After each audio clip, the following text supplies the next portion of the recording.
kita akan masuk dalam pemberitaan firman Tuhan, dan biarlah Tuhan sendiri yang akan memberitahukan rahasia-rahasia yang tersembunyi yang ada di dalam kehidupan kita. Biarlah semuanya itu boleh jadi bagi hormat dan kemuliaan Allah. Biasa. Mari kita dalam doa. Bapa, terima kasih Engkau begitu baik. Engkau Allah yang tidak pernah tinggal diam, Allah yang terus bekerja dalam hidup kami, Allah yang terus campur tangan. Bahkan sampai saat ini kami ada sebagaimana adanya kami, karena kami tahu Tuhan, Engkau Allah yang tidak pernah tinggal diam, Allah yang terus memimpin setiap langkah hidup kami, menyertai kami, memberkati kami dimanapun kami berada, keadaan apapun. Oleh sebab itu Tuhan, kami mau diam sejenak dari setiap kesibukan kami, dan biarlah Engkau sendiri yang mau mengambil alih, lalu lintas berpikir, pikiran, perasaan, suasana hati kami, supaya apapun yang kami dengar dan biarlah semuanya boleh jadi sesuai dengan kehendak. Terima kasih Tuhan Yesus, kehendak-Mu yang jadi Bapa dengan kehendak kami. Haleluya. Amin. Shalom. Shalom. Puji nama Tuhan. Ya, memang di awal tahun kita masih sibuk, dan pasti capek itu masih terasa karena masih suasana tahun yang baru. Tetapi hari ini puji nama Tuhan, kita masih diberikan kesempatan, ya. Kalau hari ini kita boleh melihat bahwa tema kita pada bulan ini sebenarnya ini agak sedikit keliru. Karena bulan Januari itu topiknya aja kita ganti, tapi ini per bulan, jadi ditukar. Tapi nggak apa-apa. Kita akan mulai dari ini sebenarnya bulan 2 punya, tapi kita diganti ke bulan yang pertama, nggak ada masalah. Karena tema-tema ini tetap berlanjut dan memang bergilir bagi kita. Yang sebenarnya pertama, kedua, 2, 3, 4 gitu ya, tapi tetap sama. Oleh sebab itu bulan Januari ini diganti dengan bulan yang kedua punya tema besarnya Kristus Sang Pengantara. Dan hari ini kita akan membahas Yesus, anak yang diperkenankan Bapa. Masih tetap suasana Natal. Kalau Yesus tidak diperkenankan Bapa bagi kita orang berdosa, gak mungkin kita bisa merayakan Natal. Dan gak mungkin 25 Desember itu dirayakan oleh semua orang percaya kepada Yesus di seluruh dunia dirayakan. Oleh sebab itu kita bersyukur. Maka itu hari ini Yesus anak yang diperkenankan. Bapak Ibu, ini kembali lagi sebenarnya hubungan Yesus yang kita bicarakan itu berarti hubungan anak Bapa. Tetapi ada banyak orang yang katakan begini, bagaimana mungkin dia itu anak Allah? Tetapi kalau kita lihat dan kita teliti, itu sudah jelas. Ya, di dalam setiap kitab suci yang ada itu sudah nyata bahwa apa? Yesus itu diperanakan oleh Roh Kudus yang dijanjikan oleh Allah Bapa itu sendiri. Ingat, bukan karena hubungan darah dan daging, tapi karena Roh Kudus. Allah mau merendahkan dirinya menjadi manusia. Ini satu penghinaan yang luar biasa. Kalau penghinaan di kayu salib, penghinaan begini itu gak ada apa-apa buat Yesus. Tapi penghinaan yang dia harus terima dan dia harus pikul tanggung jawab itu, Allah menjadi manusia. Itu yang repot. Maka itu ada banyak orang katakan, kalau dia Allah kenapa dia mati? Ya, memang gak nyampe buat orang yang tidak percaya kepada Yesus. Tapi kalau orang yang percaya kepada Yesus akan jelas, Roh Kudus itu akan memberikan kemampuan bagi kita untuk kita mengerti. Kenapa dia harus mati? Sebagai manusia dia tunjukkan wujud manusia itu terbatas. Siapa sih manusia yang mau hidup seumur hidup? Seumur hidup ya usianya 90 tahun ya udah, kan gitu ya. Kalau zaman dulu ya nabi-nabi itu bisa 900, bisa gitu ya. Tapi sekarang gak bisa. Nah, Yesus Allah yang menunjukkan bahwa wujud manusia itu terbatas. Manusia itu tidak akan hidup abadi. Tetapi ingat, di balik manusia ada kealahan yang tidak terbatas. Maka itu kalau kita lihat ya, waktu dia mati, hari yang ketiga dia bangkit. Kalau dia bukan Allah, kenapa dia bangkit? Memang untuk percaya kepada Allah di dalam Yesus itu tidak bisa dengan logika. Ada banyak teman-teman yang memang punya gelar itu PhD, bisa 3-4 dari luar negeri, tapi bingung untuk pembahasan tentang Allah itu sendiri buat mereka. Kenapa? Udah terlalu pintar. Jadi kadang-kadang udah kemana? Udah gak tahu mau kemana lagi. Padahal Allah itu sendiri mampu untuk memberikan pengertian bagi kita. Bahwa kalau orang cuma percaya bahwa Yesus itu hanya manusia murni, itu kasihan bagi dia, terbatas. Tetapi kita mesti tahu, Yesus itu bukan hanya manusia saja, tapi juga ada kealahannya. Nah, di mana dinyatakan bahwa inilah anak yang berkenan kepada Bapaknya? Bapak Ibu tahu, semasa hidup dia itu biasa-biasa saja. Dari usia bayi sampai usia 12 tahun itu biasa. Tapi di mana yang menjadi spesial dan luar biasa bagi dia? Pada saat dia datang dan bertemu dengan Yohanes Pembaptis, dia memberikan dirinya untuk dibaptis. Di situ berbeda. Di situ berbeda. Nah, disitulah manusia 100%, Allah juga 100%. Kenapa? Waktu dibaptis, apa yang terjadi?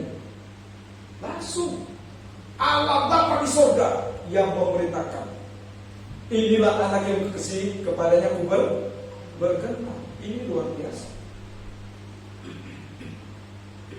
Nah, bagaimana kalau kita katakan dia bukan anak yang berkenan kepada Bapa? Nah, ini yang terjadi dan ini dicatat. Bapak Ibu, dari mana kita tahu bahwa Indonesia ini sudah merdeka sekian tahun?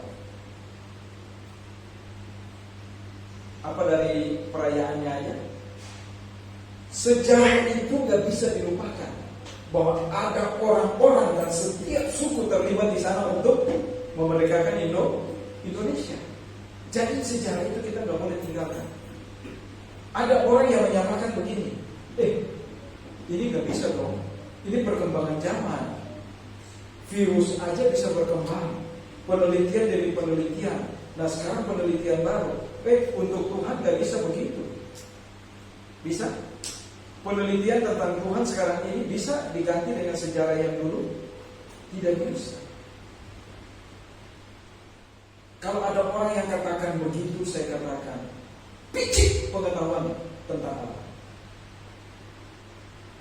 Allah adalah roh.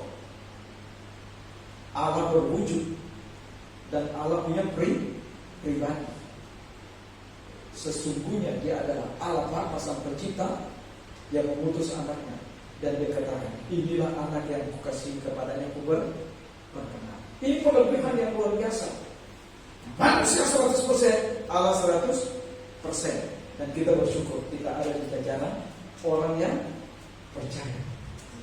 Saya dulu lahir dari keluarga Kristen, gak percaya, gak pernah percaya bahwa ya cuma sekedar di mulut saja Yesus itu Tuhan, tapi gak pernah tahu Yesus itu Tuhan yang bagaimana. Setelah saya diubah, dipanggil secara khusus, baru saya mengerti bahwa otoritas yang dia miliki, dia mampu dan sanggup memberikan kepada kita orang percaya. Itu luar biasa. Oleh sebab itu Bapak Ibu yang dikasih dalam Tuhan kita Yesus Kristus, untuk membahas bersama-sama tentang firman Tuhan ini, mari kita lihat Matius pasal 3 ayat 13 sampai 17. Kita silih berganti. Yang sudah dapat kita katakan amin. Yang sudah dapat boleh dikatakan amin. Matius 13. Matius pasal 3 ayat 13 sampai ayat yang ke-17 saja. Matius pasal 3 ayat 13 sampai ayat yang ke-17. Yang sudah dapat katakan amin. Amin. Baik, saya baca ayat 13. Ibu bapak jemaat ayat 14, kita silih berganti sampai ayat 17. Judul dan perikop yang diberikan oleh Lembaga Alkitab Indonesia, Yesus dibaptis oleh Yohanes. Ayat 13 katakan, maka datanglah Yesus dari Galilea ke Yordan kepada Yohanes untuk dibaptis olehnya. Tetapi Yohanes mencegah dia, katanya, aku yang perlu dibaptis olehmu, dan engkau yang datang kepadaku. Lalu Yesus menjawab, katanya kepadanya, biarlah hal itu terjadi, karena demikianlah sepatutnya kita menggenapkan seluruh kehendak Allah. Dan Yohanes pun menurutinya. Sesudah dibaptis, Yesus segera keluar dari air, dan pada waktu itu juga langit terbuka dan dia melihat Roh Allah seperti burung merpati turun ke atasnya. Kita baca bersama-sama. 2, 3, 4. Lalu mendengar suara dari surga yang mengatakan, inilah anakku yang kukasihi, kepadanya. Haleluya. Berbahagialah kita membaca, merenungkan kebenaran firman Tuhan dan melakukan dalam kehidupan kita hari bersama. Bapak Ibu, ini luar biasa. Kalau hari ini kita membahas Yesus anak yang diperkenankan Bapa, sangat luar biasa. Karena dari kebenaran firman Tuhan ini hanya ada 2. Yang pertama, Yesus anak yang diperkenankan Bapa, ada tantangan pergumulan tersendiri. Ini yang pertama. Yang kedua, Yesus anak yang diperkenankan Bapa menyambut dengan apa? Inilah anak yang kukasihi, kepadanya ku berkenan. Hanya ada 2. Hari ini kita bahas. Kalau yang pertama, anak yang dikasihi Bapa tapi ada tantangan. Tantangannya di mana? Bapak Ibu, setiap kita lahir ke dalam dunia punya tantangan. Kenapa sih? Ini boleh nih ibu-ibu jawab saya. Kenapa sih ibu-ibu kalau begitu bayi waktu baru lahir itu nangis? Gitu ya? Kenapa? Tahu nggak kenapa? Halo? Kenapa kalau nggak nangis dokter pukul pantatnya biar nangis? Halo? Mesti tahu. Jangan cuma ibu-ibu bisa melahirkan, produksi lagi, bikin lagi gitu ya, melahirkan lagi. Tapi harus tahu kenapa bayi itu begitu lahir ke dunia dan gitu ya. Kenapa dia mesti begitu? Keluar dari rasa nyaman, masuk ke satu dunia yang bukan nyaman. Iya, ada tantangan. Bisa ya? Yang tadinya makan pun enak dari apa? Dari tubuh ibunya, maka itu anak-anak gadis ya, dia cantik-cantik. Jangan takut kalau nanti udah berkeluarga, badan berubah, itu udah wajar. Karena apa? Ada benda asing di dalam tubuh ya, yang ambil makanan dan saling makanan itu dari tubuh sang induknya juga. Yang nyaman, dengan nyaman, tenang, makan, minum, sudah gak perlu disuapin, dengan sendirinya mengalir. Tapi begitu lahir ke dunia ini, dia tidak terima. Karena ada apa? Tantangan baru. Dia mesti berjuang untuk hidupnya. Dan salah satu, untuk paru-parunya bisa berkembang, jantungnya bisa denyut dengan baik, tangisan harus ada. Maka itu begitu pula. Itu pertama, sebenarnya buat pernafasan dia, paru-paru. Jantungnya bisa bekerja dengan baik. Jadi kalau anak lahir dengan tidak ada suara tangisan, jangan pernah berpikir enak. Berarti itu gak ada tantangan bagi dia. Anak itu barangkali gak lama, karena dia gak perlu tantangan. Tapi kalau anak begitu lahir, keluar dari rahim ibunya dan nangis dengan suara yang nyaring, berarti anak ini siap bertempur menghadapi tantangan yang akan dihadapi dengan kenyataan. Nah sama, di mana tantangan bagi Yesus? Anak yang berkenan kepada Bapa. Bapak Ibu tahu, sebenarnya pergolakan dan kalau Alkitab mencatat dengan jelas itu tidak muat. Waktu Yesus datang kepada Yohanes, Yohanes katakan apa? Yang nanti datang, belum ya, padahal Yesus belum datang. Tapi yang nanti akan datang apa? Tali kasutnya aja dia nggak mampu. Ini satu tantangan.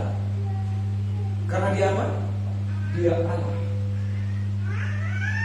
Dia sang pencipta. Dia maha tahu. Dia penuh dengan otoritas dan kuasa. Tapi kita lihat tantangan ini dihadapi oleh Yohanes. Oleh sebab itu kalau kita lihat, Yohanes tidak mau melakukan apa yang disebut baptisan kepada Yesus karena dia berpikir dia tidak berkenan. Karena tali kasutnya aja dia nggak mau dan nggak sanggup. Tapi coba terjadilah pergumulan antara Yesus dan Yohanes. Yohanes, kamu harus lakukan itu buat saya. Kalau kamu tidak lakukan itu buat saya, apa yang difirman tidak bisa digenapi. Tapi supaya setiap firman itu digenapi, harus lakukan itu. Yohanes nggak mau, karena Yohanes mau apa? Yohanes sendiri mau untuk dibaptis. Ini pergumulan yang pertama. Yang terjadi perdebatan antara mereka berdua, satu sama yang lain. Bisa ya? Tapi Yesus katakan enggak. Kamu harus lakukan itu buat saya. Karena apa? Ada pergumulan kedua. Karena baptisan Yohanes itu baptisan pertobatan. Tapi Yesus baptisannya apa? Yohanes katakan apa? Tetapi dia yang akan datang dan membaptis kita dengan apa? Bukan dengan air lagi. Coba. Tapi dengan otoritas dan kuasanya. Hai, binasa. Hai, pindah. Surga atau neraka. Ini terjadi perdebatan.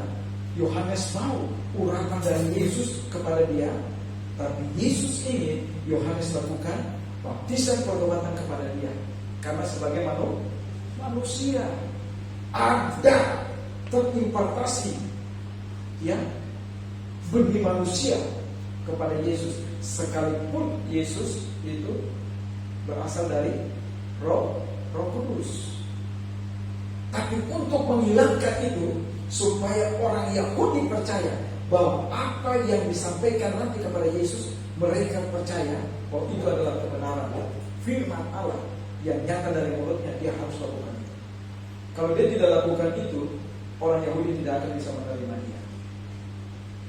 Sebab ini tradisi.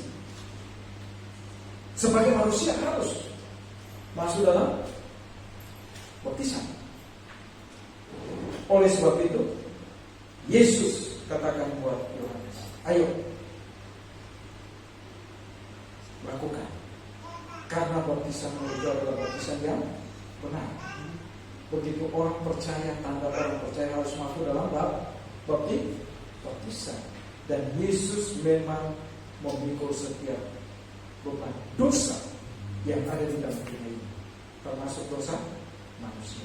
Oleh sebab itu, langkah untuk memberikan keteguhan bagi Yohanes, lakukan. Dan akhirnya apa yang terjadi?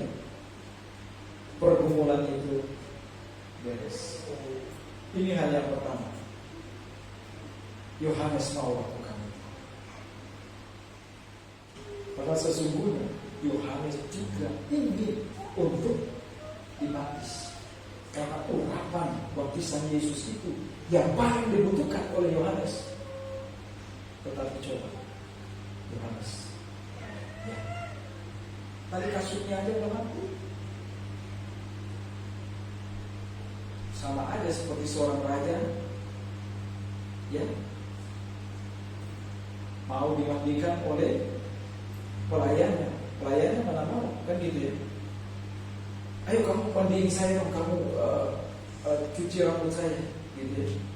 Aduh, pegang kepala raja kan gitu. Tapi ini kenyataan. Dia ingin untuk dilakukan oleh Yohanes. Ini hal yang pertama yang sebenarnya sangat luar biasa. Yesus anak yang diperkenankan Bapa, ada tantangan dan pergumulan tersendiri di dalam kehidupannya. Waktu dia datang tidak diterima oleh Yohanes, dan Yohanes ingin memberikan diri untuk dilayani oleh Yesus. Tetapi Yesus jelaskan, baptisanmu adalah baptisan yang sesuai, baptisan pertobatan. Sekalipun saya datang untuk menghapus dosa dunia, tapi saya harus masuk dulu untuk mengambil tongkat estafet untuk melakukan hal itu. Kalau Yohanes tidak melakukan itu, Yesus tidak akan melayani dosa kita. Dia tidak akan bisa menembus kita. Karena apa? Dia belum tahap yang pertama. Tapi tahap yang pertama ini tahap yang paling hina sebagai manusia. Tapi dia harus lakukan. Nah, disinilah kerendahan hati inilah yang dibutuhkan. Maka itu kalau kita dengar kata doulos itu sebenarnya budak hamba yang tidak punya wewenang apa-apa, tapi bertanggung jawab penuh kepada Tuhan. Ini luar biasa. Jadi kalau ada asisten rumah tangga itu lebih derajatnya lebih tinggi dari kata doulos. Doulos itu kalau zaman dulu itu budak. Budak itu yang memang ya kalau pemimpinnya katakan kamu tidur di luar, dia tidur di luar. Dia ikut, dia nggak bisa melawan. Itulah budak, doulos, hamba yang tidak berarti. Oleh sebab itu Bapak Ibu, bagian pertama ini sangat jelas. Di dalam ayat 14 dikatakan demikian.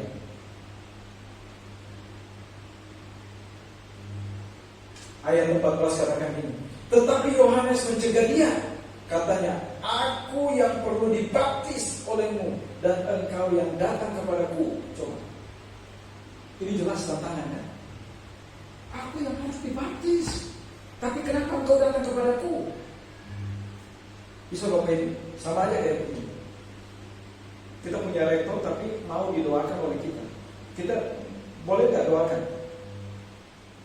Boleh, tapi rasa segan itu pasti ada. Dulu saya ingat kalau kami mau buat KKR, saya minta untuk tim saya atau konselor itu doakan saya. Mereka bingung, gimana nih, gimana? Saya bilang doakan. Kalau kalian nggak doakan berarti kalian nggak rela. Kita nggak bisa bekerja sama dalam satu tim. Tapi kalau kalian mau doakan supaya apa yang Tuhan inginkan kita kerjakan, kita akan melihat karya Allah dalam hidup kita. Kalau nggak pernah begitu, kita nggak akan lihat mujizat apa aja yang Tuhan membuat. Nah, ini kerendahan hati ini paling penting. Oleh sebab itu, Yohanes memiliki kerendahan hati, Yesus juga memiliki kerendahan hati.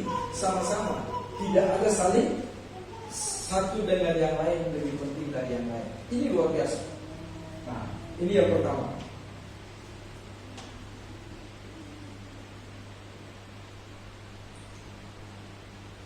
Jadi kalau Bapak Ibu lihat cara Allah bekerja itu sangat luar biasa.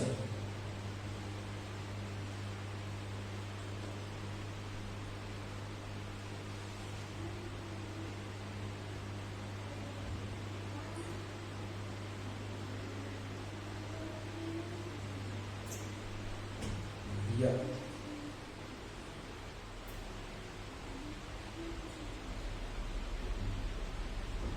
Oke. Jadi kalau kita lihat, yang pertama kita sudah melihat bahwa ada tantangan dan pergumulan masing-masing dari Yohanes ataupun Yesus, itu sangat jelas. Oleh sebab itu kalau kita lihat lagi hal yang kedua dari pembacaan firman Tuhan kita pada pagi hari ini, itu Yesus anak yang diperkenankan, Bapa memperkenankan. Istilah Bapa berkenan dan menyambut anaknya. Kapan? Nah, ini di dalam ayat 17 itu dikatakan begini. Lalu dengarlah suara dari surga yang mengatakan, inilah anakku yang kukasihi, kepadanya aku berkenan. Ini luar biasa. Bapak Ibu yang dikasih dalam Tuhan kita Yesus Kristus, satu peneguhan yang luar biasa. Bagaimana seorang anak itu diakui oleh orang tua, itu nyata. Tapi Bapak Ibu tahu, ini kadang-kadang hal kecil tapi kita anggap sepele. Contohnya, waktu kita punya anak dan lahir, ya anak kita lahir, sebagai orang tua yang bertanggung jawab dan berkenan anak ini ada dalam keluarga, apa yang kita lakukan? Kalau Bapak Ibu ditanya anak siapa, bisa dilihat dari mana identitasnya. Satu saya mau kasih tahu, akte lahir. Nah, kalau anak itu tidak mempunyai akte kelahiran, sekarang bisa mudah. Akte kena lahir. Kalau akte kena lahir dengan akte lahir sama nggak? Saya nggak mau jawab. Oke, itu saya bertanya. Sama nggak akte lahir dengan akte kena lahir? Akte kelahiran yang Marx lalu periksa dari Bapak Abraham, Ibu Marie Celias, lahir tanggal sekian di rumah sakit ini, di kota ini, jam sekian, gitu ya. Kalau akte kena lahir gimana? Akte kena lahir itu kita nggak perlu urus waktu masih bayi, karena waktu bayi itu ada batasnya. Kalau nggak salah berapa bulan ya diurus? 3 bulan ya, bisa ya. Kalau akte kena lahir kapan aja bisa diurus. Tapi yang jadi pertanyaan, ada orang bertanya, apa benar ya teman, kamu itu anak Pak Abraham Latu Belisa? Mana buktinya? Ini akte kelahiran. Oh, ini bukan akte kelahiran, ini akte kena lahir. Jadi beda. Tapi di sini kita lihat Yesus itu jelas. Maka itu dikatakan apa? Inilah anak yang berkenan. Diberikan otoritas dan kuasa. Diteguhkan. Nah, begitu juga tanggung jawab kita sebagai orang tua. Jelas. Bagaimana supaya identitas keluarga ini terjaga dan diakui? Ya itu satu. Hal kecil, tapi sangat bermanfaat. Nah, hal kecil ini juga terjadi kepada Yesus di ayat 17. Lalu terdengar suara dari surga yang mengatakan, inilah anakku yang kukasihi, kepadanya aku berkenan. Inilah anakku yang kukasihi, kepadanya aku berkenan. Akte warga negara kerajaan surga Yesus memiliki. Efesus 1 ayat 13-14 dimeterai dengan Roh Kudus turun sebagai burung merpati. Begitupun kita, identitas kita sebagai anak Allah, ya, yang diakui oleh Bapa di surga, dan kita berhak memanggil Allah itu ya Aba ya Bapa, dan kita berhak berdoa sebagaimana doa yang paling sempurna, yaitu doa Bapa kami. Karena ingat, hubungan kita di luar Kristus, kita tidak berhak memanggil Allah itu ya Aba ya Bapa. Om ya silakan, paman ya silakan. Tapi kalau kita yang berhak memanggil Allah itu ya Aba ya Bapa, kita punya hubungan pribadi dengan Allah, sama seperti Kristus. Langit terbuka, diproklamirkan, inilah anak yang bukan. Tapi waktu kita membuka kehidupan kita menerima Yesus, tidak seperti itu. Tapi Roh Kudus mewakili Kristus masuk dalam hidup kita. Efesus 1 ayat 13-14. Kita dibantai, kita diberikan jaminan. Maka di firman Tuhan lain katakan apa? Kesaksian itu waktu kita menerima anak, kita juga menerima apa? Keselamatan. Ini jelas. Jadi kalau dikatakan anak yang berkenan kepada Bapa, amin. Kalau dia tidak berkenan, bagaimana kita berkenan kepada dia? Gak mungkin. Karena tidak ada jaminan. Hanya jaminan ada di dalam Yesus. Oleh sebab itu dalam 2 hal yang penting ini membuat kita ingat bahwa Yesus anak yang diperkenan Bapa itu ya dan amin. Apapun kata orang, Ingat, Roh Kudus yang ada dalam diri kita itulah yang akan menjelaskan. Karena tidak bisa tanpa Roh Kudus kita mengerti siapa itu Allah di dalam Yesus Kristus. Tidak mengerti. Masa sih Allah bisa beranak? Itu karena logika. Sebab yang kita tahu apa? Hanya wanita yang bisa melahirkan dan harus ada ayahnya. Nah sekarang saya mau tanyakan dulu Bapak Ibu yang punya logika ini. Sekarang telur ayam yang banyak dijual itu, bagaimana ayam itu bisa bertelur? Halo? Gak masuk logika dong. Yang ada di kandang itu hanya ayam betina kan? Tapi kenapa tiap hari terus memproduksi telur? Dan telur itu kita makan supaya kita dipenuhi oleh gizi. Apa bedanya coba? Masuk akal gak? Halo? Gak masuk akal. Tapi saya mau katakan, Allah di dalam Yesus juga seperti itu. Gak bisa dengan akal manusia. Kalau Allah tidak pernah memilih kita dan menerangi pikiran kita, batin kita tidak akan mengerti. Kalau Yesus itu anak Allah dan anak yang diperkenan oleh Bapaknya di surga. Maka itu Yohanes 14 ayat 6. Apa bunyinya? Akulah jalan kebenaran dan hidup. Barang siapa yang mau datang kepada Bapa harus melalui siapa? Tidak ada jalan lain.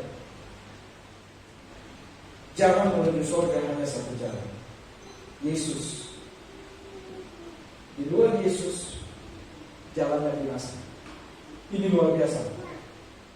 Ini yang pertama. Dan yang kedua itu jelas bahwa dikatakan Yesus anak yang diperkenankan Bapa menyambut. Bapak Ibu, ini luar biasa. Siapapun kita, apapun latar belakang kita, tapi waktu kita menjadi anak Allah, sebenarnya tanpa kita sadari kita disambut oleh Allah. Dan terjadilah pesta pora di surga. Satu orang bertobat, malaikat di surga apa? Berpesta pora. Ini kebenaran firman Tuhan. Tapi kalau ada orang yang gak bertobat, ya memang surga sedih. Kenapa? Ya biarlah kamu gak berpikir ya kamu akan binasa. Kenapa? Kebinasaan sudah menanti kita. Itu yang membuat surga sedih. Tapi waktu kita kembali kepada Allah sebagai milik kepunyaannya, maka di sana terjadi pesta pora. Kita berkenan sama seperti Yesus berkenan kepada Allah Bapa, dan kita juga berkenan bahkan pada tempat yang layak. Oleh sebab itu Bapak Ibu yang dikasihi dalam Tuhan kita Yesus Kristus, ini sangat jelas bagi kita bahwa siapapun kita, mari, apapun kata orang, tapi kalau anak yang berkenan atau diperkenankan Bapa untuk hadir ke dalam dunia menebus dosa kita, itu bukan secara kebetulan, tetapi Allah punya rencana yang indah di sana bagi setiap kita orang percaya. Amin. Mari kita tunduk kepala dan kita berdoa.